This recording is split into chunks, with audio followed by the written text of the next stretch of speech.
Karen collapses and has an outburst because she thought I was a cop, but in reality, I'm just a 15-year-old boy.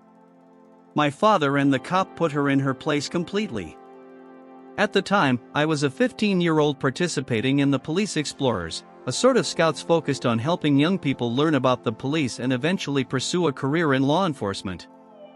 My father was a patrol sergeant at the local police station, a supervisor, and the cop was close to most of his colleagues, a family friend who had known me since I was 6. I was wearing the Explorer uniform, making me look like a cop, but it was obvious that I was very young. After returning from a Police Explorers activity, we stopped at the station for my father to quickly resolve something, I don't recall what. While waiting for him in front of the station, I sat down and put on my headphones to pass the time.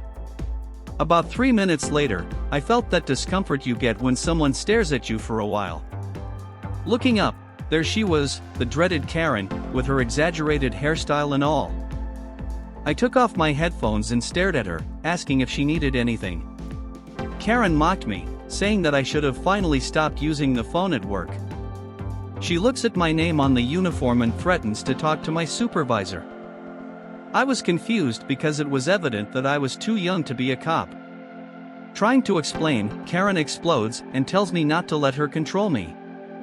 She expresses her desire to file a report so that I stay behind the desk and do my job. I look at her in disbelief, deciding that I don't want to deal with that. I choose to wait for my father outside, making another mistake by distancing myself. Karen, initially surprised, follows me, shouting about my rudeness and threatening to take away my badge for moving away from her. As one of my father's friends, Officer 1, arrives and asks for my father, Karen wastes no time attacking him with accusations about my conduct. Officer 1 interrupts her, explaining that I'm not a cop but a police explorer.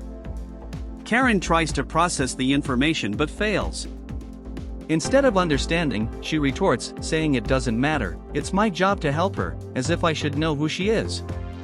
Officer 1 decides to end the explanation about what a police explorer is and suggests that she go to the reception to solve her problem. This creates more commotion, and one of my father's co-workers takes me away while Officer 1 tries to deal with Karen. She questioned me as we moved a bit away from them. I replied, well, Officer 2, I was sitting here waiting for my father, and a lady, to whom I gestured, started pouring criticism on me, accusing me of being rude and not doing my job. I made air quotes.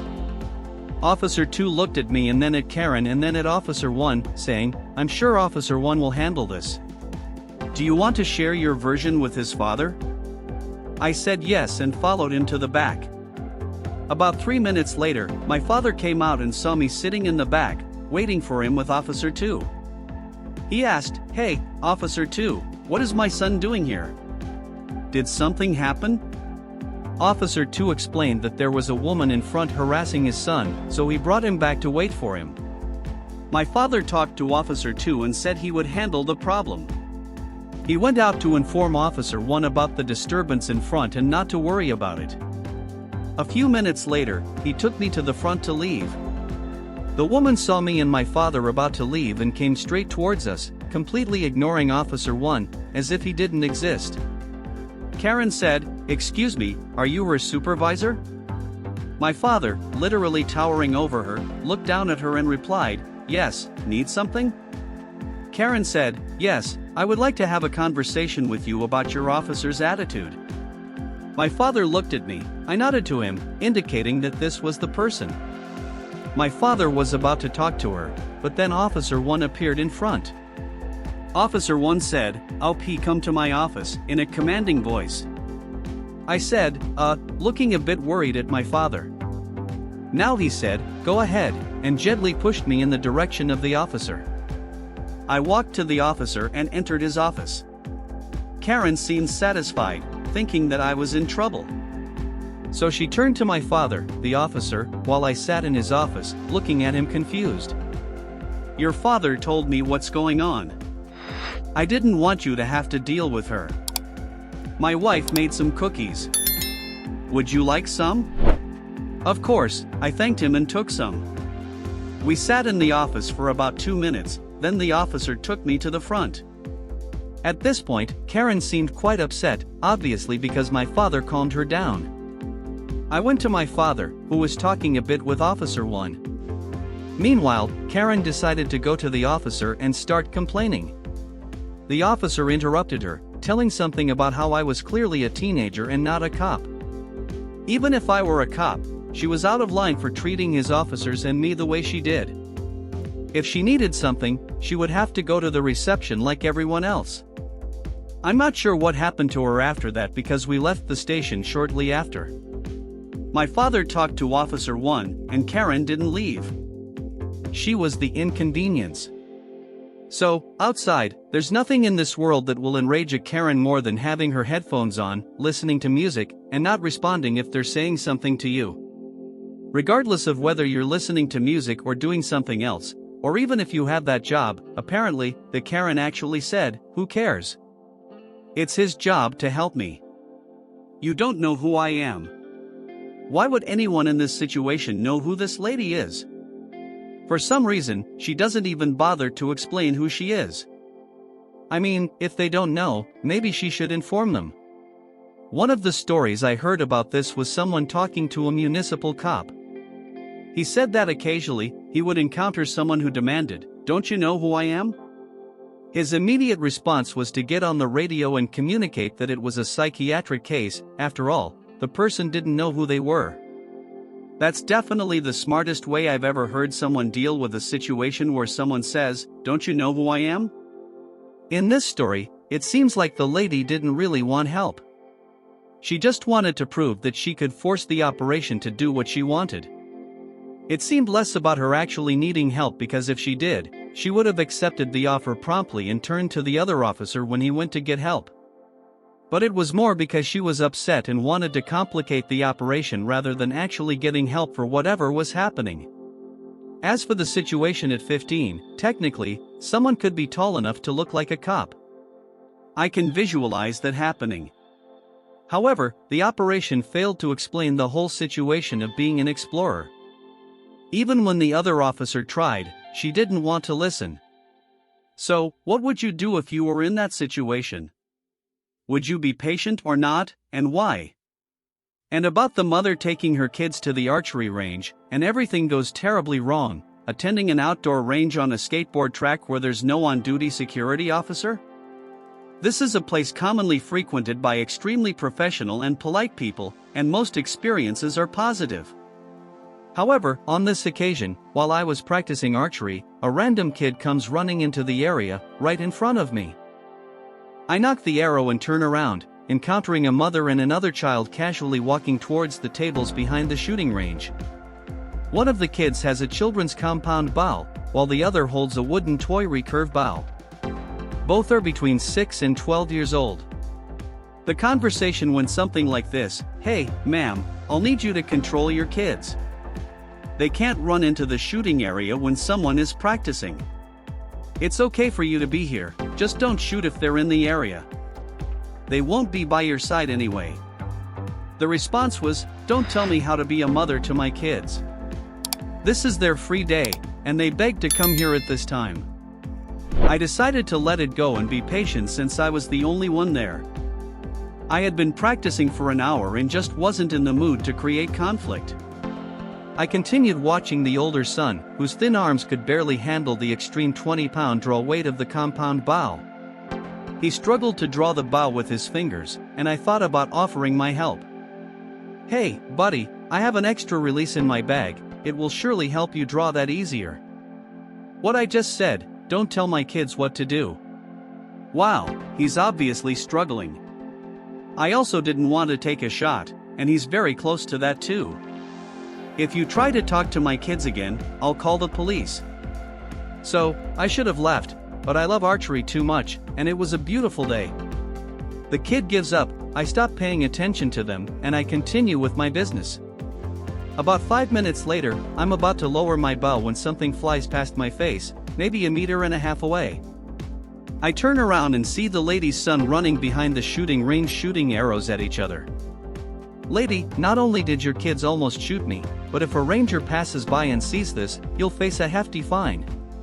They're just toys, it's fine." No, it's not fine. The police won't see them as toys. They will see two kids shooting arrows at each other. You're lucky I'm patient.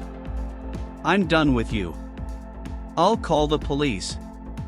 Have fun running to jail when I tell them you threatened us. Excuse me, well, I'll wait here. In summary, the park officer who showed up was actually a regular at the archery range and recognized me.